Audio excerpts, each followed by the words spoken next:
वंदे मातरम। मैं त्यागी।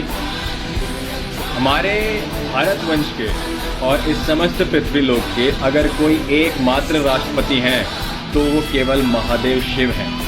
और महादेव शिव का इतिहास प्रमाण वचन है हमारे कुलपिता परशुराम को कि जब तक महादेव शिव का परशु इस परशुराम वंश के पास है वो केवल विजयी होंगे युगों युगों। इसका इतिहास प्रमाण स्वयं हमारे कुलपिता परशुराम ने दिया कि जब असुरी क्षत्रिय समाज पर अधर्म और अत्याचार कर रहे थे तब उन्होंने उस परशु से समस्त अधर्मी क्षत्रियों का नरसंहार किया।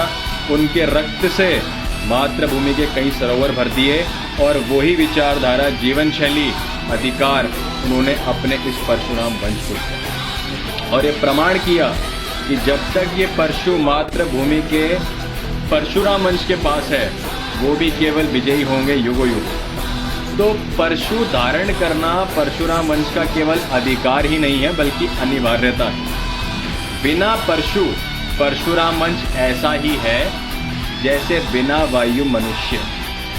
परशुराम वंश ने परशु का जो दायित्व केवल हमें इसीलिए दिया है क्योंकि हम जिम्मेदारी रखते हैं, हम त्यागी हैं और त्यागी शस्त्र और शास्त्र केवल समाज की भलाई और शांति के लिए ही उठाता है। तो शस्त्र दिए ही उन्हें जाते हैं जो जिम्मेदारी से उसका इस्तेमाल करना जानते हैं, जिन्हें पता है कि शस्त्र और शास्त्र का कब इस्तेमाल और उपयोग किया जाता है। दूसरी तरफ जो एक सेवक और रक्षक लड़ता है उसका असुर समाज समूहों में शत्रु बनता है, तो इसीलिए भी उसे परशु धारण करना अनिवार्य हो जाता है। कुलपिता परशुराम ने हमें ये परशु सिर्फ धारण करने के लिए नहीं दिया बल्कि एक विचारधारा दी है क्योंकि हम मातृभूमि के सेवक और रक्षक हैं और मातृभूमि की सेवा और रक्षा शस्त्र और शास्त्र से ही की जा सकती है, अन्यथा नहीं।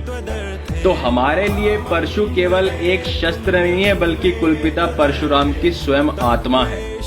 और ये आत्मा, ये परशु हमसे 1860 में अंग्रेजी कीड़ों ने एक कानून बनाकर छीन लिया। जी हाँ, ये इसलिए बनाया गया था कि जब भारत में ये अंग्रेजी कीड़े आ गए थे अपना पिछवाड़ा और खाने के लिए, होने के लिए, तब हमारे पास शस्त्र और शास्त्र दोनों थे। हर घर में शस्त्र होता था, शस्त्रों की पूजा होती थी और हम इसे उपयोग करना जानते थे। हमने 99.99% अंग्रेज काट पीट कर भगा दिए थे। हमारे पूर्वजों ने उनकी खाल में मसाला भर दिया था और उन्हें काट पीट कर भगा दिया। लेकिन जो थोड़े बहुत बच गए थे वो हमारे ही लोगों की मदद से यहाँ से भागने में कामयाब हो गए, यानी कि अपने ही घर का साला सपोला निकला। उसके बाद जब वो अपने देश में जाकर चिंतन करने लगे कि हम भारत में अब दोबारा नहीं जा सकते, हमारी हिम्मत नहीं है, उनकी फटी पड़ी थी, तब यहाँ के सपोलों ने उनसे संवाद किए, उन्हें कहा कि आप आइए, आपको धन, भूमि और जो भी सुविधा चाहिए हम देंगे इस देश को गुलाम बनाने के लिए। वो फिर आए, उन्होंने फिर एंट्री करी और इस बात वो पूरे प्लान के साथ आए। जो प्लान आज आप देखते हैं ये अंग्रेजी गुलामी तंत्र उन्होंने लगाया, वो इसीलिए लगाया था कि ताकि ये देश बेरोजगार और गुलाम बन सके और दोबारा से ये क्रांति जो हमारे पूर्वजों ने करी थी फिर दोबारा कभी ना हो। और उन्होंने वही किया। उन्होंने हमारे अपनों की मदद से, जो पूर्वजों ने हमारे उनके अंग्रेजी कीड़ों के तमाम 99% लोगों को मार दिया था, हमारे ही लोगों की मदद से फिर उन्होंने हमारे पूर्वजों को। और फिर 1860 में, 1861 में पुलिस एक्ट और ये हथियार एक्ट, लैंड, मतलब तमाम उन्होंने कानून लगाए आपको गुलाम और बेरोजगार बनाने के। और आज आजादी के 75 साल बाद भी हम उसी से चल रहे हैं। तो अब हमें करना क्या है? समाधान बड़ा सिंपल है।